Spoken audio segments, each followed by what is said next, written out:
अगर आप higher education ले रहे हैं या किसी कॉलेजेस में पढ़ रहे हैं तो आपने रिसेंटली यूजीसी इक्विटी रेगुलेशन के बारे में सुना होगा। दरअसल यूजीसी यूनिवर्सिटी ग्रांट कमीशन ने 15 जनवरी 2026 को देश में एक नया रूल्स लेकर आया है, जिसमें कॉलेज और यूनिवर्सिटी के अंदर अगर किसी भी स्टूडेंट के साथ डिस्क्रिमिनेशन यानी भेदभाव होता है, इस रूल्स के अकॉर्डिंग उस कास्ट बेस्ड डिस्क्रिमिनेशन को खत्म करना यूजीसी का मकसद है। अकॉर्डिंग टू रूल्स, कॉलेज या यूनिवर्सिटी के अंदर किसी भी स्टूडेंट के साथ कास्ट, जेंडर या फिर उसके बैकग्राउंड के साथ किसी भी तरह का भेदभाव नहीं किया जा सकता।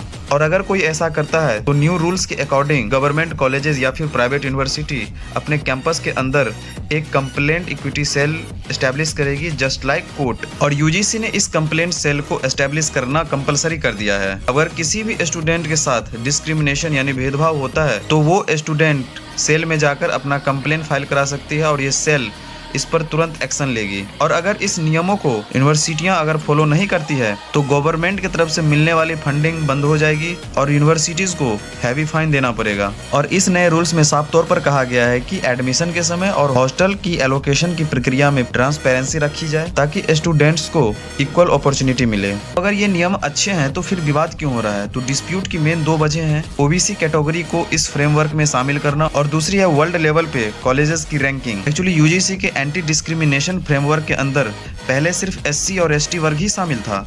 अब इस नए रूल्स में ओबीसी को भी शामिल किया गया है, जिसमें अगर किसी भी स्टूडेंट या एम्प्लॉय के साथ कास्ट बेस्ड डिस्क्रिमिनेशन होता है तो उसके अगेंस्ट ये सेल तुरंत एक्शन लेगी। वहीं पे यूजीसी इसके रेगुलेशन और गाइडलाइंस के अंदर भारत की सभी यूनिवर्सिटियां काम करती है, बट इसकी एक भी यूनिवर्सिटी वर्ल्ड रैंकिंग में टॉप 100 के अंदर भी नहीं है। इन वजहों से ये डिस्प्यूट चल रहा है। आपका क्या मानना है? कमेंट्स में बताओ।